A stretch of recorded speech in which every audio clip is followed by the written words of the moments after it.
Okay, good evening, everybody. It's Bobby Harvey here at the station in Ottumwa, Iowa, waiting for Amtrak's California Zephyr once again. And I believe this is the 24th Amtrak station stop video that I've done this year. A train is here. Welcome. And as a lot of you may have noticed, that I actually scheduled the stream this time instead of just jumping right in. That way some of you can go ahead and wait for the stream to begin and then just jump right into the action.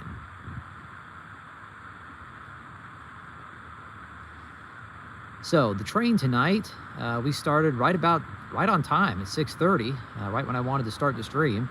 The train is running only a few minutes late, estimated to depart Ottumwa at 7 p.m., which is only about 3 minutes late. So watch them come in and depart about right on time. So we are ready. We are ready for action here in Ottumwa. A lot of you guys are tuning in. A lot of familiar names. We'll give you guys some shout outs here momentarily. First off, we'll set the scene. It is a very cold evening here in Ottumwa, hovering around the mid to upper 40s, which doesn't seem that cold for this time of year, but when you take into account it's been rainy today and windy, very cloudy and dreary all day, so it feels a lot colder than it really is. And it's still kind of a shock because we've had a very mild fall so far. Most of October was pretty warm for October. Just now, in the past week or so, we've really started to see some cooler temperatures that are more seasonal for this time of year. And actually, for a while, it's out of the forecast now for this area, but for a while there was snow forecasted for tomorrow. Now here in Ottumwa, we're not going to get any snow. In fact, I think a lot of the precipitation is going to go through today, the rest of today, and that'll be about it. I don't think we're going to get anything tomorrow. But in northern Iowa, they are actually getting some snow right now, the same system, and I think Ottumwa's going to get another round of rain here pretty soon. Might even happen during the stream. It's kind of spitting rain right now, but it's not a whole lot. And thankfully, the wind is blowing out of the, I like to say, west-northwest, so it's all to our back right now, which is nice. So is the wind, so it's not that unbearable. But anyways, northern Iowa is getting snow right now, and I looked at the estimated totals for some of the northern Iowa cities. Over around Sioux City, kind of in northwestern Iowa, they could get anywhere between 1 to 3 inches. Further east, places like Mason City and Decorah, up in that area, they might just get an inch. But it's pretty amazing that they're getting snow already. But it's not unheard of, because in Halloween 6 years ago, here in Ottumwa, Halloween in 2019, we got snow on Halloween, October 31st, and it wasn't a huge amount of snow, but I like to say it was probably 2 or 3 inches, maybe a little less than that, but it was enough to really make the scene look Christmassy. I actually was able to go out and take video that day over 6 years ago. It's pretty unusual. Not the first time I've seen snow on Halloween, though. When I was a kid, we lived in Decorah for a few years, and one of the years we lived up there, it snowed on Halloween. My sister and I actually went trick-or-treating in the snow on Halloween many, many years ago, back in the mid-90s. So it's definitely not unheard of, but to get snow this time of year, it depends on where you are. And obviously, I think the Rocky Mountains and some of the mountainous areas of the country is already starting to get their first look at snow as well. So it's definitely coming, but no snow forecasted here yet. But give it a few weeks, that'll definitely change. It's usually what happens. So I'd like to welcome all of you back. We took a week off last week, I'll let you guys know what we did. I don't know if I mentioned it in the stream a couple weeks ago, but okay.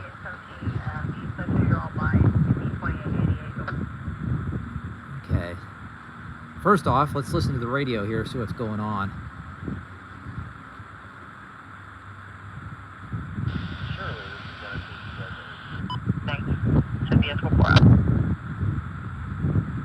Okay. That was the dispatcher addressing a train at CP 2888, which is a control point just west of here, about 8 miles. Okay, I'm not going to be able to take you just yet. I've got to get Amtrak by. Do you guys not need a fourth motor? Is that correct, over?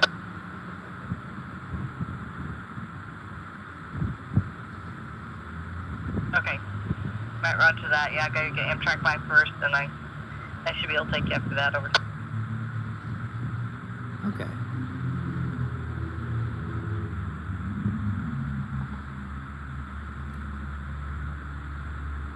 All right, so the way it sounds, there's an eastbound BNSF freight train. Do you happen to know the load, tons, and length, over? I wonder what train they're talking about. I wonder if it's a train that's coming out of Cargill. Ready, over. Because we can't really hear them because they're 8 miles out. We can only hear the dispatcher, but don't know if she'll repeat any of that information or not.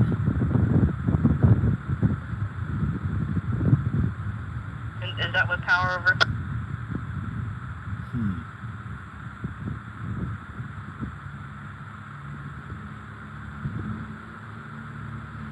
Roger that. I'll get that updated, over.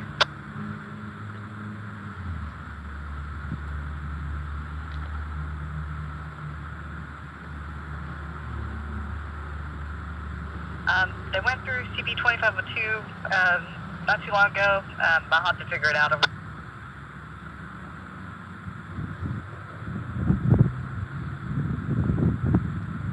Okay, yeah, it sounds, A-Train just confirmed in the chat here that the dispatcher asking for loads and empties usually means it's a train out of Cargill, so it sounds like... Okay, I can't get you out ahead of Amtrak, is all I'm telling you.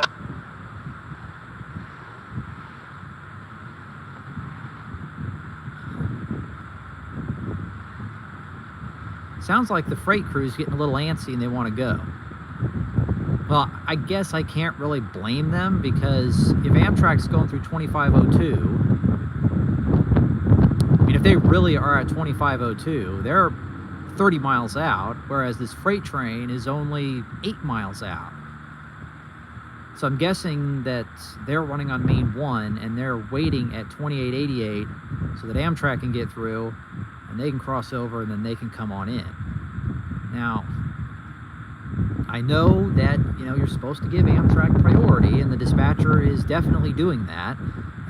Props to her for doing that, but a good dispatcher would go ahead and let this train go, knowing that Amtrak is 30 miles out and it's not going to interfere with Amtrak any. But you can't really blame the dispatchers, because I know that they have a lot of computer programs that pretty much route the trains for you, and the higher-ups want you to use that program and not, you know, override it a lot of times, because it's supposed to be more efficient and, you know, stuff like that. Of course, you know how that goes. They say something's more efficient when really it may not be. But I'm sure that's probably what she's doing. She's probably got the track lined up already, or the computers lined it up for her, and, you know, you can't, it's frowned upon to override it unless, you know, special circumstances. But a good dispatcher, you know, not having to worry about any of that, would go ahead and send this freight through. It's not going to interfere. But maybe she already has Amtrak lined and she doesn't want to take the track back from Amtrak, which that would make sense if that's the case. Most likely what happened is, I mean, it's a pretty good idea of knowing when Amtrak's going to be here, because they run on a schedule. So she probably got the track lined for Amtrak before this freight had their work done. No idea when the freight would have their work done. So, you know, first come, first serve. And obviously you give priority to Amtrak anyways. You're supposed to. So the freight is going to have to wait. And getting out of Cargill, they really can't cross back. They're running on Main 1 out of Cargill going east, which is the track closest to us. And they can't cross over to Main 2 until they get to Ottumwa. So, and there are actually 2 crossovers to go from 1 to 2 going east now. The original one at the IC&E Diamond, which is behind us, and the newer crossover that is just east of the station that Amtrak uses a lot of times when they're going east now. They do all their station work here on Main 1, the new refurbished platform. Now, the westbound facing signals behind us have not lit up yet, but the eastbound facing signals are lit. I'm guessing they are all red. I'm going to jump down and look right now.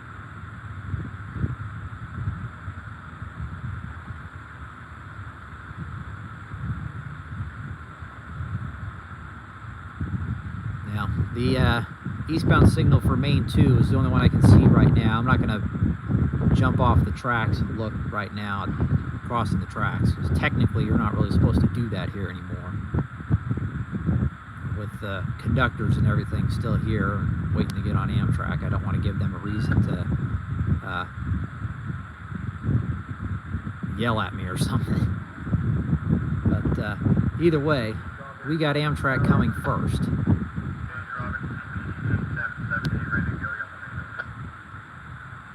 Now what you're hearing now, you might be able to hear, is a train on the CPKC. Must be heading north. So I wonder if they're going to have to wait. I wonder if they're going to have to wait for Amtrak too. No, they're going south. They're getting the track warrant.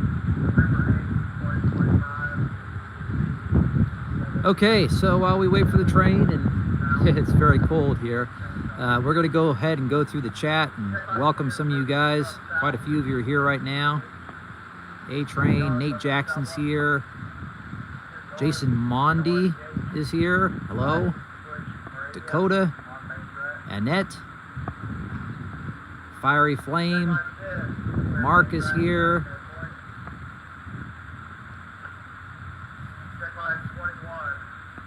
I'm Entertainment is here. Welcome.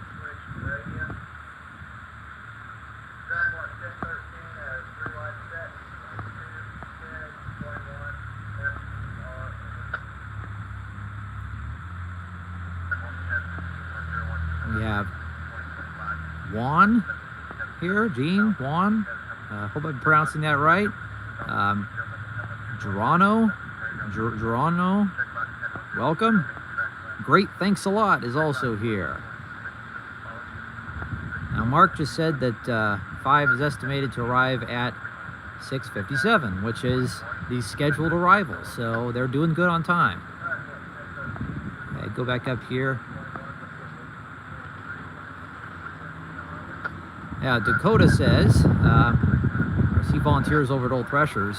We did go to Haunted Rails a couple weeks ago, and it was really fun. And Dakota was on the train, and he saw me videotaping that last run-by that's in my video in the wet grass. And yeah, I was kind of crouching down there. I did not get wet besides my shoes, thankfully. But yeah, it was a good night. It was actually a lot warmer than it is now. If you think about Halloween time at night, it'd be kind of chilly, but it really wasn't. It was more like a spring or early summer evening, although it was very rainy. So any of you that have not checked out the Haunted Rails video yet, go ahead and check it out after the stream. It's my latest regular long-form video upload. Just kind of a collection of clips that I got from Haunted Rails filming with my iPhone. Now, one of these years I need to take my actual video camera and do a whole nother production of Haunted Rails. It's really fun.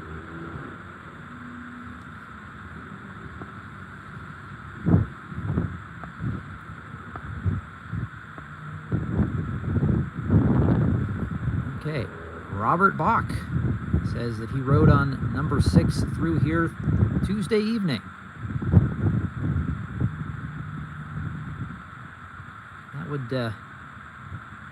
that'd be kind of interesting for me anyways, to ride through here, because I'm always either getting on or getting off here. I've never actually just gone through Ottumwa on Amtrak. I always get on and off here.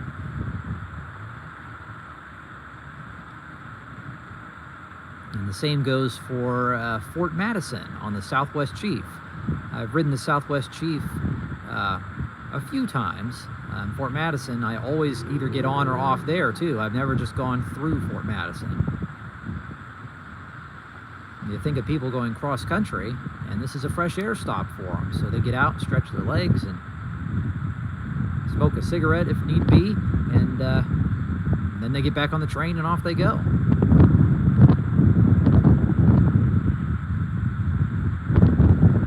Alright, so hopefully we don't have a whole lot of wind noise in the video tonight, but that really can't be helped.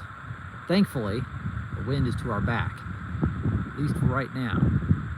But it's not really windy, so we can handle it.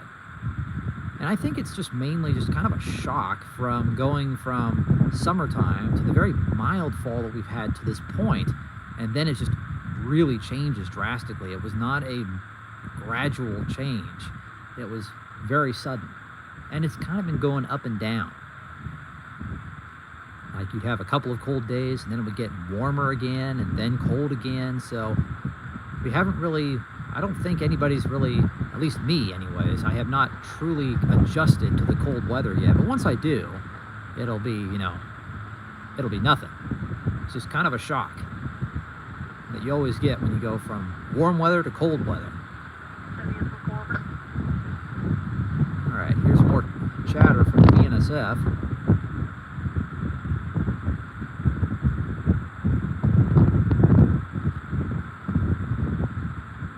And our signals to the west. Dispatch BNSF 3817. We're going to be tying down first out the ice at Samantha Street. Huh. Okay, I thought, according to that Form C, you're not supposed to tie down there, over. Uh-oh.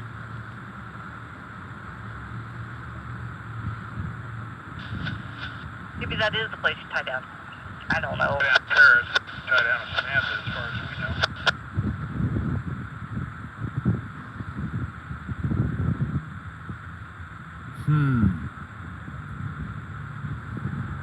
Okay, so you're parking at short of 282.06, over?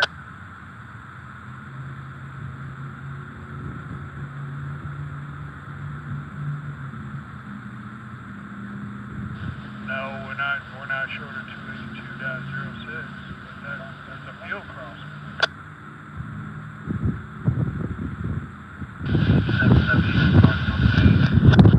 I thought you knew about the Form C because it's out. That I should have mentioned it, I guess. It says park train short of crossing at 282.06, otherwise known as Samantha Street, but I don't know that that is Samantha Street.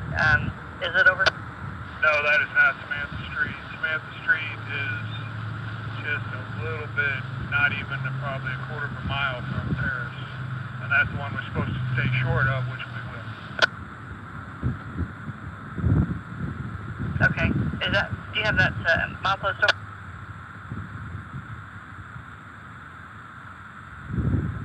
That before you here in just a second as soon as we get stopped. Alright, thank you. Should be a 4-4. Okay, so this is a little more explanation on why trains are being routed the way they are. It sounds like there's an eastbound train that is tying down short of Ottumwa, a couple miles west of here. And tying it down means that there's no crew immediately available for the train to relieve it.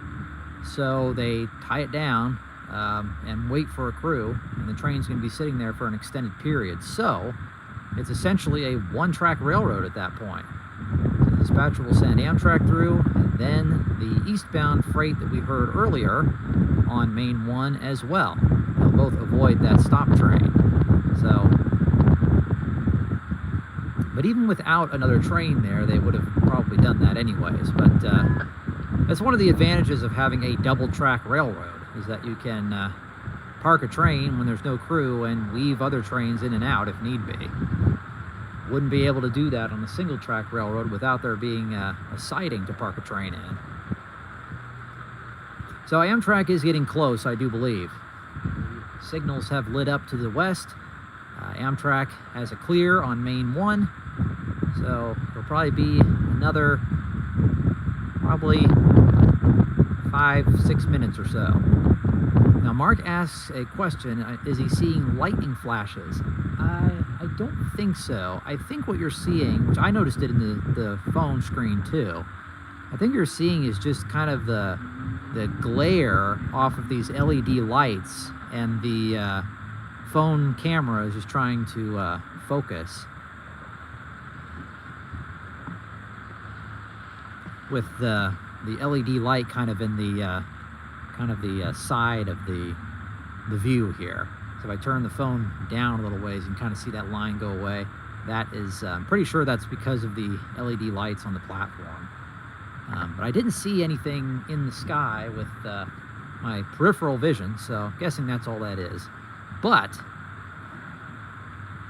we do have a chance of more rain. I don't think it's raining right now. Let me step off the side of the platform here.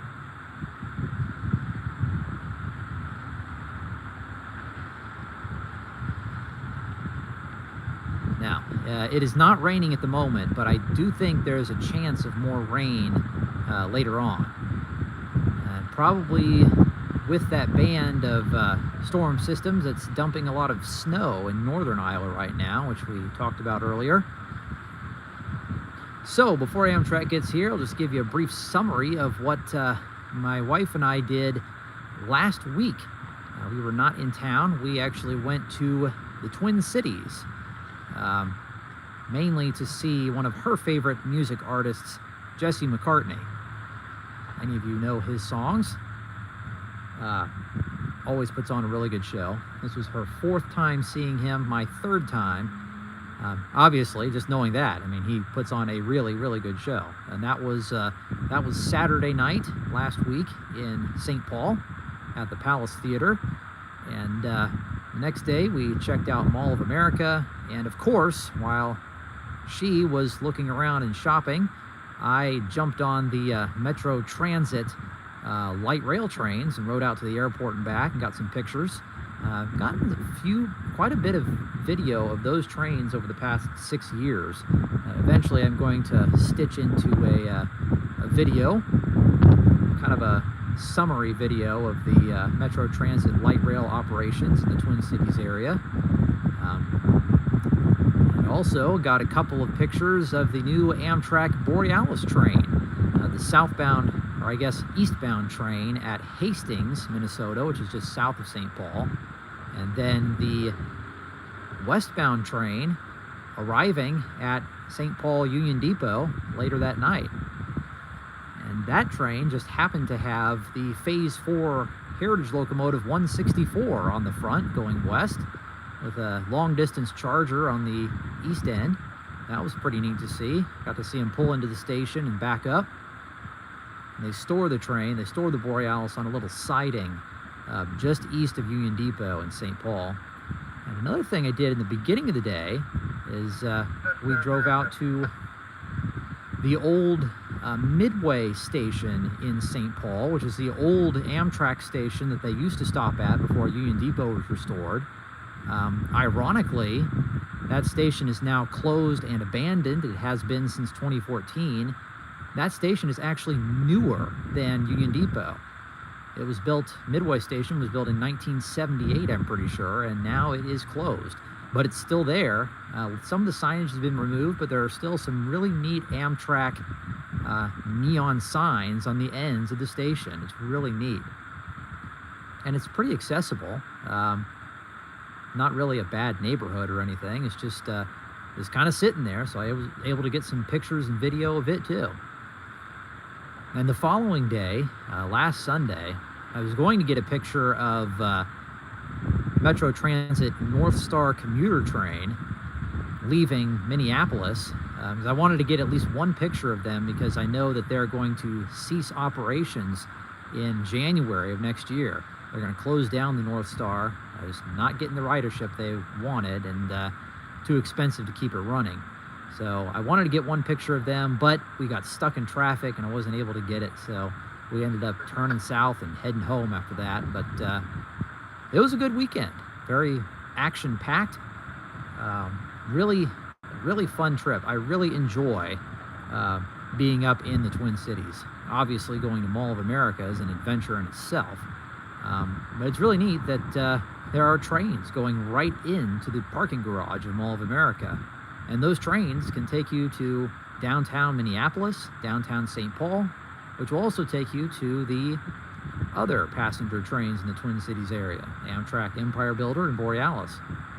And the place we stayed in St. Paul, the Drury Inn in St. Paul, was actually like 10 minutes walking distance, not just from our concert, but also from Union Depot. So it's really convenient, really nice place to stay downtown. So that's what we did last weekend. And so now we're back this weekend. Now, I usually, like I said in previous streams, Friday night is a good night to do these streams. But we were busy with other things last night, so I decided to do one tonight instead. Friday or Saturday are pretty good days to do these streams. I used to do them on Sunday. I just found that it's better to do them on Saturday or even Friday, so you still have some of your weekend left afterwards. So as you might be able to see, we are going to zoom in for a second here. See that there are some Amtrak employees on the platform because our train is getting very close to arriving.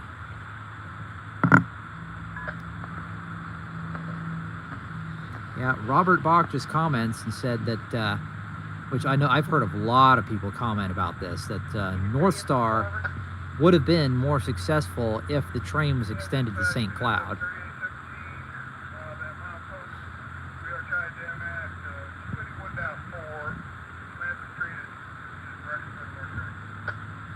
Okay. All right, so that eastbound is tied down, so we're going to get ready for Amtrak here. They are approaching. I can see the headlight glint in the distance as the conductor walks up the tracks here.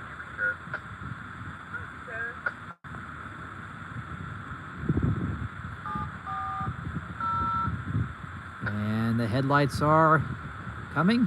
Amtrak's California Zephyr arriving now into Ottumwa.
Zephyr has arrived.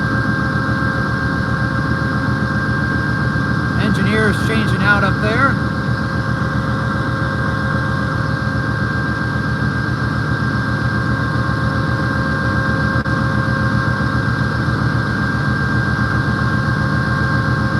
And the Lead locomotive is number 206.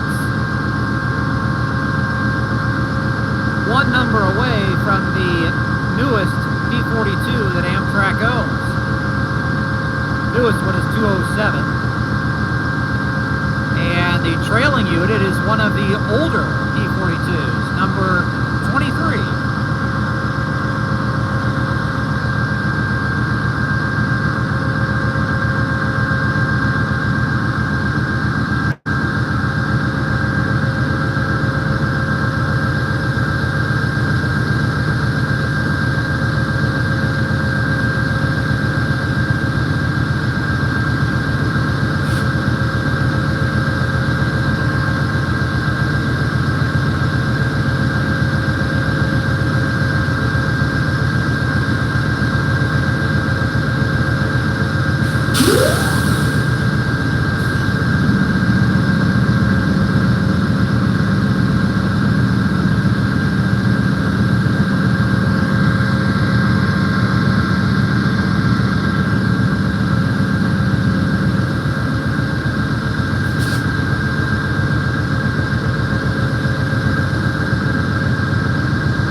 We got the conductors and crew on the platform right now, and passengers. Amtrak rolled in pretty much on time. I think maybe just a minute late at arrival, so they're making pretty good time tonight. Made up about 10 minutes that they lost earlier. Not bad.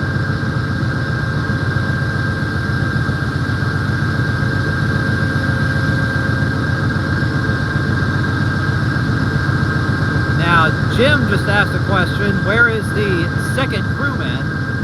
This portion of the Zephyr, there's only, there's only one engineer in the locomotive. There are some portions of Amtrak routes that have two engineers. Depends on how long the crew district is. These around Ottumwa just require one engineer. And the conductor and assistant conductor and all the rest of the crew ride back in the passenger cars. So just one engineer in the locomotive, unless he has a trainee, which sometimes they do.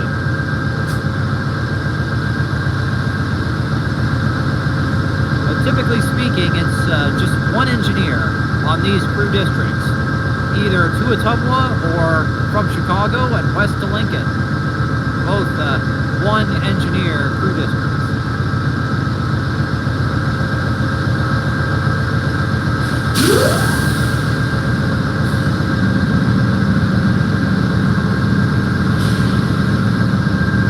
I don't know if you noticed when the train was pulling in, it is raining a little bit. Can't really tell under the canopies, but you can see at the headlight of the engine coming in, the raindrops. That's pretty neat. Always neat to get video of trains in not as desirable weather. A little more dramatic.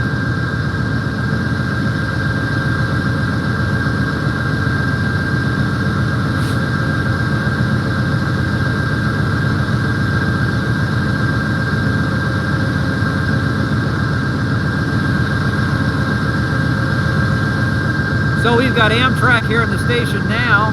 After they leave, we're gonna,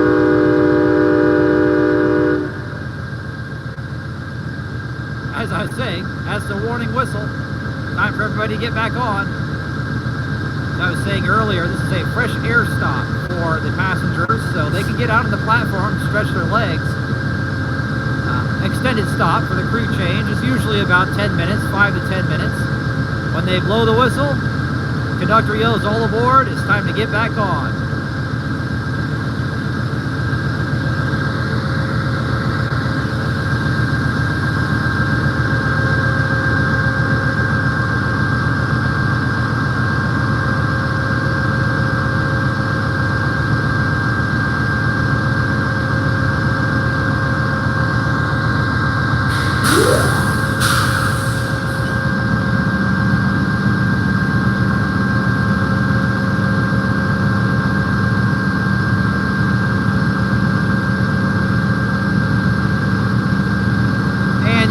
down there, down at the IC&E RX with CPKC. See that Amtrak's got a clear signal.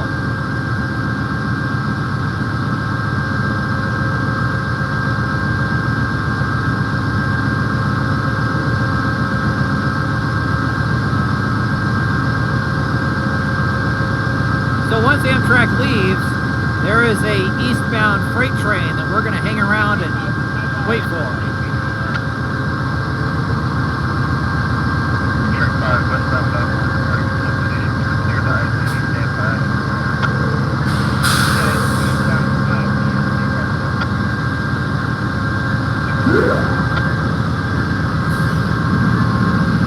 Off they go.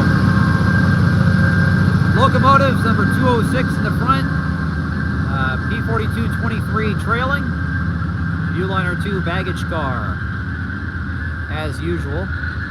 Normal consist tonight for this time of year. We got the transition sleeper.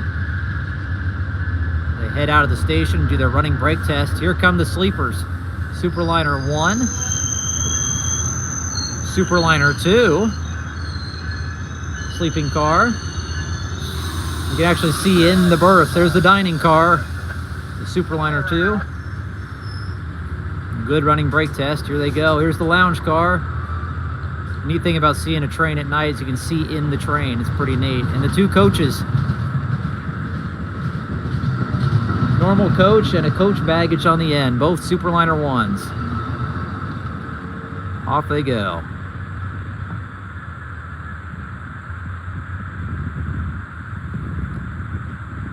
Amtrak's California Zephyr is now clear of the platform here in Ottumwa on a rainy evening in southeast Iowa. As you can see, as evidenced from the platform down there, past the canopies, it's pretty wet. And so like I was saying, as Amtrak was whistling off and departing, there is an eastbound BNSF freight train that's going to come through once Amtrak clears 2888, which is about 8 miles west of here. So it'll be probably, I like to say, maybe another 20 minutes or so before they get here. So we're going to stick around and keep things going for that train. Hopefully it doesn't, start torrential downpouring or something. But even if it does, we're under the canopies here, so we won't get too wet. The wind is not blowing very harshly, very fiercely. So we should be okay. You can see that Amtrak's got a clear signal down there, and we'll see it drop down to red here momentarily. They're about ready to clear McLean Street, which is the middle crossing to our west. We can see 3 grade crossings from this vantage point. Gateway Drive is the closest. Of course, the gates have already gone up on it. McLean Street is the one that's flashing right now. They're going to go up pretty quickly here, too. They're going up even as we speak. And then the 3rd crossing way down there, right next to the signals, they're about ready to drop to red. Amtrak's probably about there now, is Clay Street. And there we go. Amtrak has passed the signal as they continue west. Next stop is Osceola in about an hour, and then we have Creston, Omaha, Lincoln, and all points west. Several more stops in Nebraska. And then tomorrow morning, Colorado, Fort Morgan, Denver, and on. They will arrive in California, in Emeryville, a little under 2 days from now. Amtrak 206 west to dispatcher, give me our time tonight here, 59 and 06. 59 and 06, all right, thank you, over. Thanks, much have a good night. Yes, sir. Should be a couple. Okay, so you heard their times, 6:59 and 7:06, I think is what they said. Not bad. So they departed about 10 minutes late, but they came in about on time. So they will easily maintain their timekeeping, probably, barring any other delays. They're essentially running on time. Not bad. I bet those passengers are glad that they booked train travel. And those lights you see right now are actually the rear tail lights on Amtrak. Just disappeared. I bet a lot of those people are glad that they booked train travel instead of air travel right now. I'm sure you guys have seen a lot of the news that due to the government shutdown, there have been a reduction of like 5, 10, some places, I think it's going to be close to like 20% of flights are being canceled nationwide because there is a shortage of air traffic controllers because of the government shutdown. So a lot of planes are being canceled right now. A lot of flights are not happening. So I'm sure that's causing a lot of travelers to scramble to find space on the remaining flights. Track 1, number 729-42, the Amtrak 206 West, checkbox 215, Alpha to 3569 on 1. Amtrak's getting their new track warrant. But yeah, it's kind of a crazy time right now, which we won't go into a whole lot of that because I try not to involve a whole lot of political discussion outside of trains on this channel. But because air traffic controllers are, I don't know if they're necessarily government employees, but they're affected by the shutdown, and a lot of them are being furloughed right now, and some of them are working without pay. So it's kind of a rough time for them right now. And for travelers who are trying to fly right now. Of course, thankfully... Okay, let's see what's... Yeah, on that motor you set out at east-south back, so do you know if it's an east facer or west facer? Oh.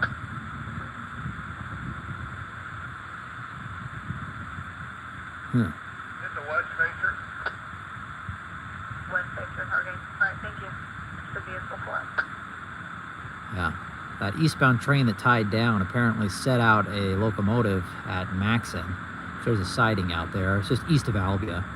That's what they were talking about right there. But anyways, really rough time for air traffic controllers and also for air travelers right now. Imagine that. Imagine all of the flights that are going on a daily basis. I mean, you think about Amtrak. I mean, it's pretty easy to track because there are only, I'd like to say somewhere in between 100, 150, maybe close to 200 trains a day running on Amtrak. But of course, that's just Amtrak. That's not including, you know, all the commuter trains and light rail trains that are running in America at any given time. I mean, that's hundreds and hundreds and hundreds of trains. But just Amtrak, you know, inner city train travel, you know, long distance travel.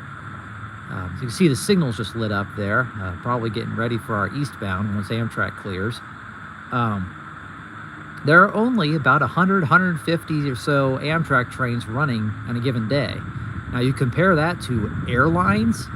I mean, airlines just blow that out of the water. There's, you know, hundreds, maybe even close to thousands of flights domestically every day. I don't know the exact number, but it has to be really high. So imagine 20% of those planes not running. To put it into perspective, let's say there's 100 Amtrak trains running at a given time. I'm pretty sure there's more than that, but let's just say for simple math, let's say there are 100 trains, and you take 20 of those trains out of the equation.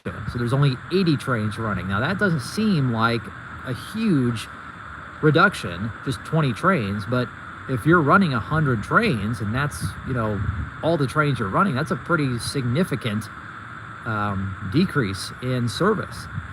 So let's just say, for an example, if there's 1,000 flights, that means 200 flights have been canceled. So I mean, it's pretty bad. Now, not to stray too far into politics here, but hopefully some sort of compromise happens soon and the government can reopen and get a lot of these things rolling again. But yeah, I'm sure those passengers are very glad that they booked train travel instead of air travel, because really, I mean, I don't know if there's any trains that have really been affected by the government shutdown. Amtrak isn't because, well, when you think about it, I mean, Amtrak is technically a private company. They receive most of their funding, pretty much all of their funding, from the government. But Amtrak is a private company. Think of the post office. They're also a private company that receives government funding. So because of that, the employees, they're not government employees, they're Amtrak employees. So in a government shutdown, the trains keep running. And you also have to think about the tracks that Amtrak runs on. The majority of tracks that Amtrak runs on are owned by the freight railroads that have their own dispatchers and their own employees. So if the government shuts down, I mean, obviously the trains keep running because the government is not dispatching those railroads. It is all run by, employees of those railroads. So the railroads keep running, and obviously Amtrak keeps running as well. So the only downside, of course, is Amtrak is always strained for capacity. They really can't add a whole lot of cars and add more trains because they are already strapped for trains and equipment. So you'd be hard pressed probably at this point in time to find space on a train in short notice, even in the Northeast where there's more options. So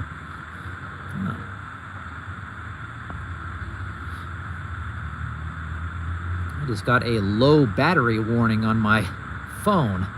Hopefully we are able to keep this stream going through our next train. See, I started out with 70%. I'm at 20% now, so yeah, we will see. I'm glad that message still comes up during these streams. We'll keep it rolling. I'd like to say that train to be by within the next 10-15 minutes or so.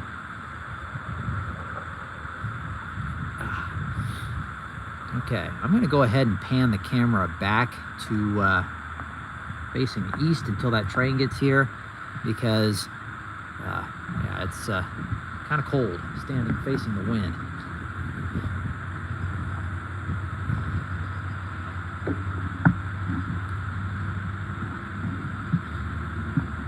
And we'll wait for that train. And again, hopefully my battery holds out. I mean, usually I charge my phone completely before these streams, and I wasn't able to tonight, so I've already gone through 50% in, well, I guess that's about 1% a minute, give or take, which, that's not too bad. So if that train comes along in the next 15 minutes or so, yeah, we'll have plenty. Hopefully. Interesting side note, my wife and I were at the concert the other night last week, and my phone was also very low with battery. I went into the concert with like 11% battery, and I was still able to get some significant video clips without it, completely dying. So I'm confident, and these newer iPhone batteries, they tend to last a little longer, so I'm hoping that it holds out long enough to get this last train. But again, at 2888, it's about 8 miles away, so you figure the train, well, folks, I don't think we're going to be able to get this train because I'll put it on low power mode, but we're already at 10%, and it was just at 20% like 2 minutes ago. So I think we're going to lose battery here pretty quick. Unfortunately, because I don't think that train's going to be here in time. So I think, unfortunately, folks, I think we're just going to we're going to have to go ahead and wrap things up for the night, because I don't want to completely lose my phone battery. So we were able to get Amtrak, and we actually have more viewership tonight. So it's kind of a bummer, but I don't want my battery to completely run out on me. So we're going to go ahead and wrap things up for tonight. No, it's kind of short notice, and we're waiting on that other train, but I don't want my battery to completely die. So it just said 20%, and now it's already down to 10% like 2 minutes later. So it's going to drop pretty fast. So in the future, I will need to make sure to fully charge my phone before these streams. At any rate, I'm very glad that you all have tuned in tonight, and we will see you all next weekend. So tentatively, probably Friday next week, Friday, and I have some other plans for streams in the upcoming weeks involving Christmas, so please be on the lookout for that. At any rate, I don't want my battery to die, so we're going to go ahead and wrap things up for tonight, folks. Thank you all for watching. We will see you next week. Just keep watch on my channel for when I'll be going live next week. I'm shooting for Friday, so we will see you then, folks. Have a good night. Thanks for watching. So long.